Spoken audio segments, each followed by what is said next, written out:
Here you'll find laughter, tears, hope, and above all, love. Hi, Mom. Hi, Dad. Together, anything is possible for these families thanks to a very special place. ABC7 presents Just Like Me.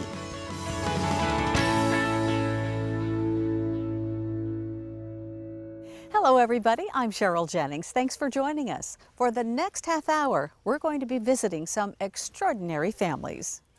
A day in their lives brings all sorts of challenges that many of us may not face on a daily basis. But their strength and love gets them through each hurdle again and again. So what do they have in common? This beautiful place, Camp Arroyo, and the Taylor Family Foundation. We created this incredible setting and incredible peaceful place that these kids could come, they could check their illness at the door and just be kids. It all started more than 2 decades ago when Elaine and Barry Taylor decided they wanted to help children with AIDS. So they started the Taylor Family Foundation, providing much needed resources for these children and families. But by the year 2000, as HIV transmission rates from mother to child declined, their mission expanded. A successful partnership with the East Bay Regional Park District made it possible to build this state-of-the-art green facility called Camp Arroyo. Today, more than 3,000 kids facing illnesses such as asthma, heart disease, cancer, diabetes, and celiac disease enjoy this free camp every year. It changes them because here they're safe. Here they can come and they know that the person sitting next to them knows exactly what it's like to not be able to fall asleep at night because their medicines are kicking in. They know exactly what it's like to take pills multiple times a day and it doesn't end. It's not a 10-day treatment. It's not a 2-week treatment. This is a part of their natural life. And it really is a just like me community here where they understand each other in a way that they won't get that at school. Barry Taylor passed away in 2013, but his vision and his enormous heart live on. Oh my God, that the man had a heart the size of a giant. He was generous to a fault, actually. My goal will always be to carry forward the foundation exactly how we had planned, and it's in our mission statement and it's in everything we do. And I really believe that it's so embedded in me, in Angie, in the staff here, that nothing will change. Now, in the camp's 14th year, Elaine and Barry's mission is taking another leap forward, helping these children live as young adults as they age out of camp. What we're finding out with the families as we all grow together is there's not programs like this for those young adults who are completely disabled, whose parents will be their care provider for the rest of their lives. And we're helping those families find connections and create a whole new community, just as we did here at camp. The daily challenges of life face these kids when they head home from camp, and that's why the Taylor Family Foundation works all year round to provide much needed support for these families. We had a chance to see firsthand just how challenging their days can be by visiting some very special people from Camp Arroyo. Their stories are compelling and courageous. First, let's meet Carson, who faces every day with autism. Autism now affects 1 in 68 children in the nation. Boys are 4 times more likely to have autism than girls. For this Bay Area family, their world changed when their son was diagnosed. We have 3 children. Tanner, our oldest son, is 14. Carson is 12. And then we have a daughter, McKenna, who's 10.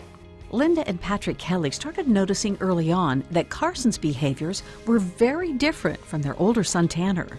When Carson was born, from the very beginning, when he looked at us, he looked right through us, and he never babbled or spoke. So about 12 months old, we were starting to get concerned. There were some things that he was doing, some repetitive behaviors, He loved to stand in the middle of the room and just spin and spin and spin. Carson was diagnosed with autism at the age of 2. It was so devastating to get an autism diagnosis. We didn't really know anything about autism. And we had just had McKenna. She was just born. So we didn't know what to think or how to feel. Her life changed at that moment.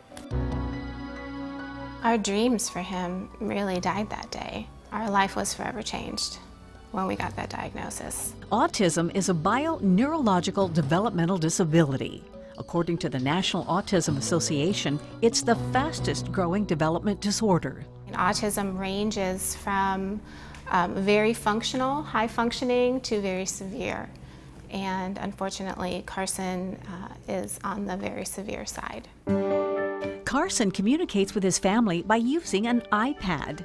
Carson is nonverbal. He has never had any language, and we still hold on to that hope that someday he will. The iPad has been wonderful. Carson started with the PEX system, which is just little pictures of paper, and trying to communicate with that, and we've been able to move that into the iPad. He has an app where there's a bunch of different pictures, and it says like home, activities, food, and then he'd press one of them and it'd come up with all the food or the activities or what he wanted, and then he could press it and it'd say it aloud. We found out that he loves popsicles and pickles and a few things from the iPad just by trying different pictures and giving him the opportunity to communicate. Carson is a sweet, amazing boy. He's funny and fun to be around, and we just love him so much. It's the autism that is the problem, and the autism causes him to not be able to speak or communicate.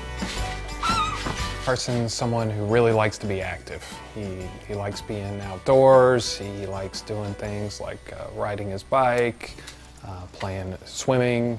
He's lovable, and he can be really cute when he's like throwing paper randomly. He's like, meh. And yeah, he can be funny, and he's really smart. It helps me learn life lessons, and it helps me to know that not everyone's different, but it's okay. Carson needs structure and thrives in a routine he can depend on. So he goes to school until about 2:30 and gets home around 3, and then we have ABA, which is one-on-one with him from 3:30 to 5:30 every day, which is a huge blessing to us. And to him, it's really a great opportunity for him to learn and to really work on communication. 6 years ago, Linda and Patrick discovered the Taylor Family Foundation and Camp Arroyo. You know, I remember the first time we dropped him off at camp. I was a little nervous. Everybody there made me feel so comfortable about, you know, all the love they put on these kids with autism. At camp, Carson gets to be around other kids just like him. Well, and everybody knows him. You know, he walks in, Carson, and he just lights up because he's happy, it's familiar, it's comfortable, and he knows he's going to have a great time. What's amazing for us, we have a respite. We have a chance to just be together, the four of us, and do normal things. I mean, the four of us went golfing, and we went and had sushi. We can go to a movie and watch the whole movie and not have to worry about screaming or leaving 10 minutes into it.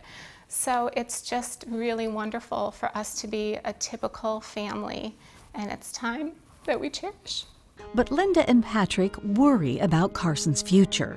We spend a lot of time focusing on getting through the day, but when we think about the future, it's going to be even more challenging as he gets older. Carson will never drive a car. Carson will never get married. And he's not going to be able to care for himself.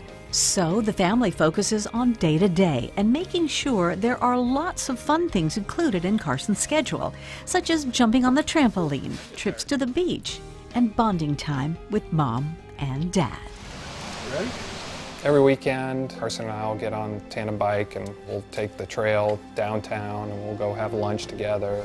We both get a little exercise, some fresh air. It's fun. When we come back, meet Robbie. It's those moments that you go, I was meant to have this child.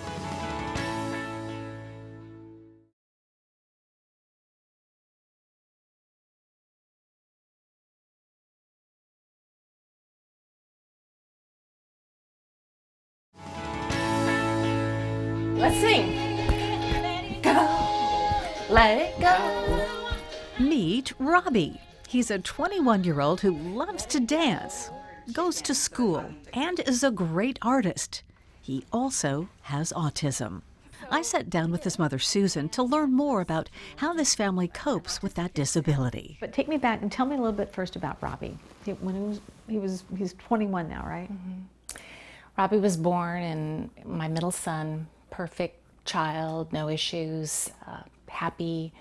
But at around probably age 2, I noticed he really wasn't talking. Since he was my second son, I was caught up with my older toddler and didn't really notice it.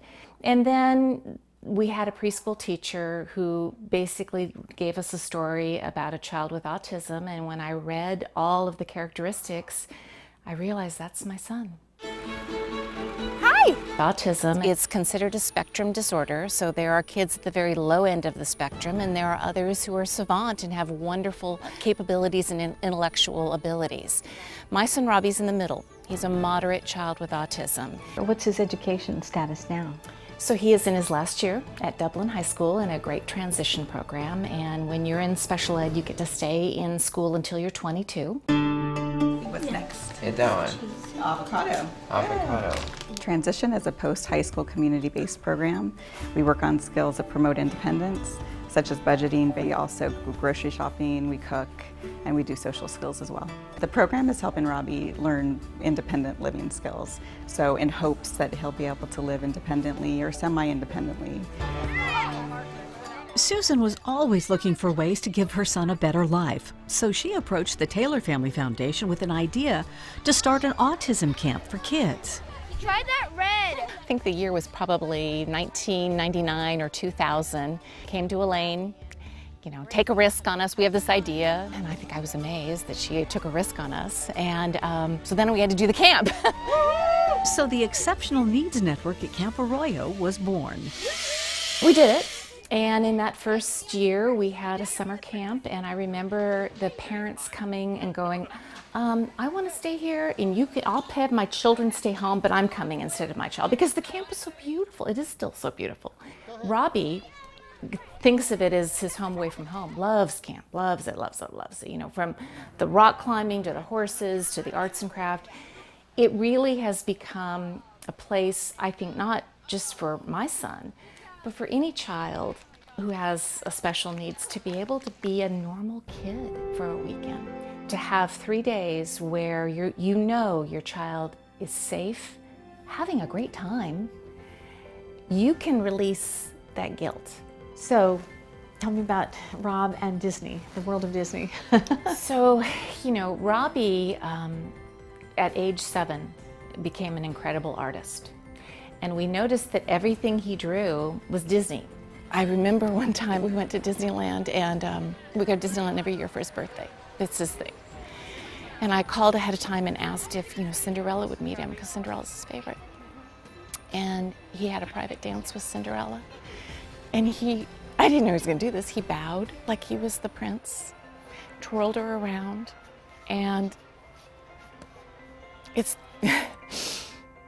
it's those moments that you go, I was meant to have this child because I was meant to experience this moment. So this one's kind of tricky, right? No one wants to have your child diagnosed with autism. And what's interesting is that most special needs marriages end.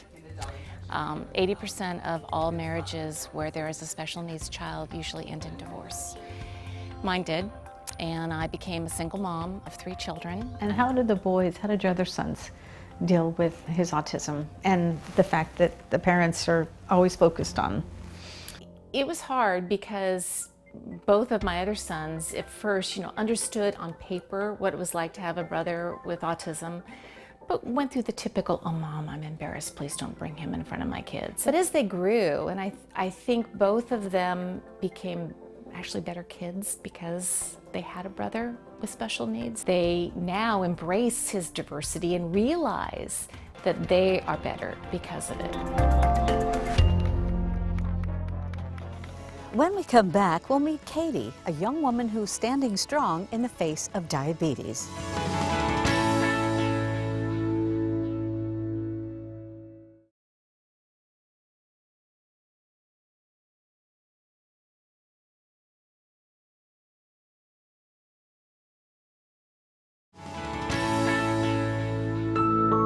At Camp Arroyo, it's the volunteers who make the difference for the campers, and some of those volunteers know what it's like to live with a life-altering condition.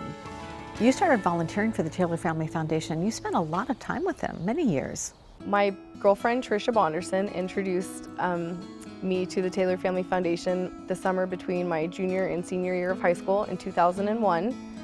And the camp at Camp Arroyo had just opened. It was its first year, and Tricia and I were their very first summer interns.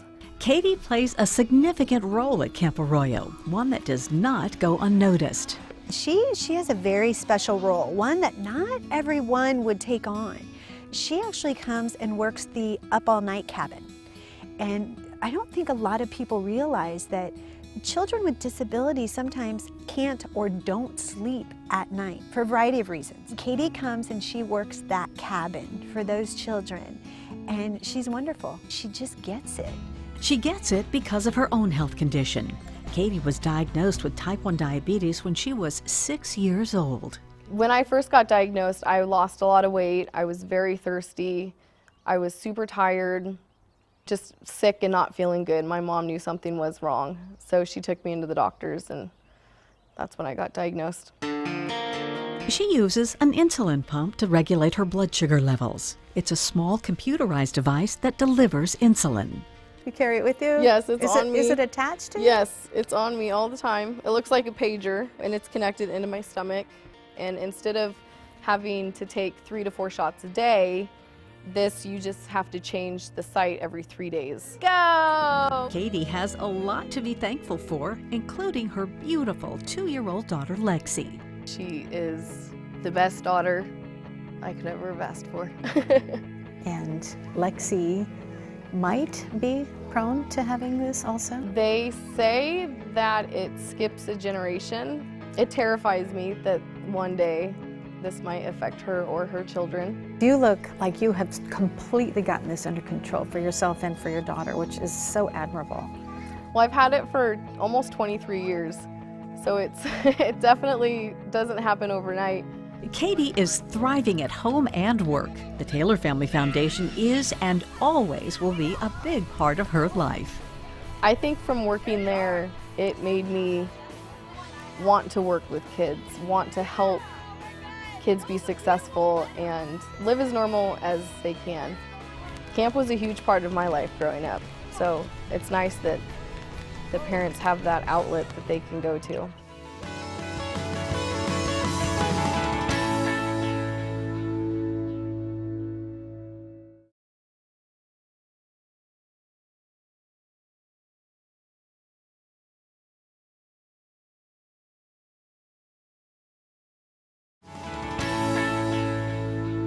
See the tremendous impact the Taylor Family Foundation has on families all across the Bay Area.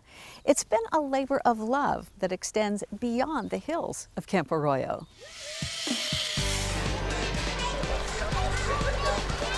I think there's always a lot of charities in need, but the Taylor Family Foundation, I think it's something that's underserved out there. I'm a big believer in being involved in your community, that whatever town your business is in, that you should get involved. Supporting the Taylor Family Foundation was an easy decision.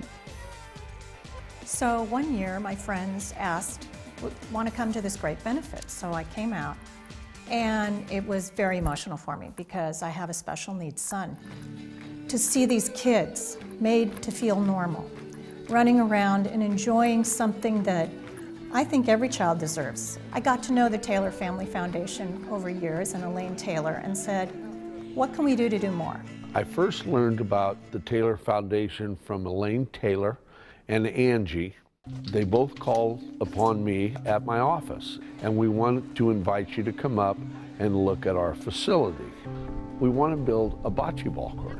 And I said, a bocce ball court? And she says, yes, for kids in wheelchairs. At that time, one of my good friends is John Madden and Mr. Jim Gilmetti. I called both of them up and we had a meeting, and we met with another gentleman, Tom Albanese, and we got together and built their first bocce court. I'm watching. When you see a child that's not as fortunate as that, if you can make their life special, I think it's special. You go through things and you say, oh, this was the worst day ever, I can't do this, I can't do that, how am I going to get through? And you stop and think about what these kids are doing, and the fact that they maintain this joy all the time makes your problem seem pretty small.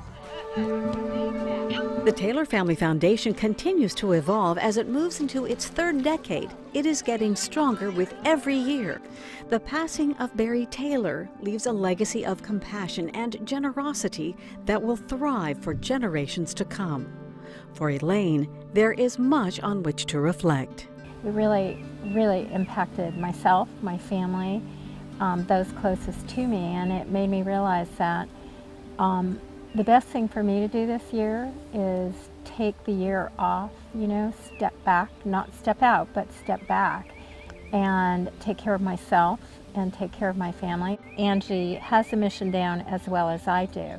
And so I have total confidence that if I weren't available to make a decision, Angie would make the right decision, because she always does. I'll be there at Day in the Park. I'll be there for some of the summer camps. I'm always there by phone and by email. But it's important that Angie takes the reins and runs this foundation, because really she's an executive director and she's been running it for a long time. I've learned everything, from wonderful folks, but mostly from Elaine and Barry. They really were open to teaching me everything they knew, and why they did it a certain way. That's rare. That's rare. There are no secrets to what we do. It really came from how they focus their lives. That all comes from the heart. It really does. And it's easy to follow a path that is literally full of love. If you'd like more information on the Taylor Family Foundation and Camp Arroyo, visit ttff.org. And mark Sunday, August 24th for their annual Day in the Park celebration and fundraiser.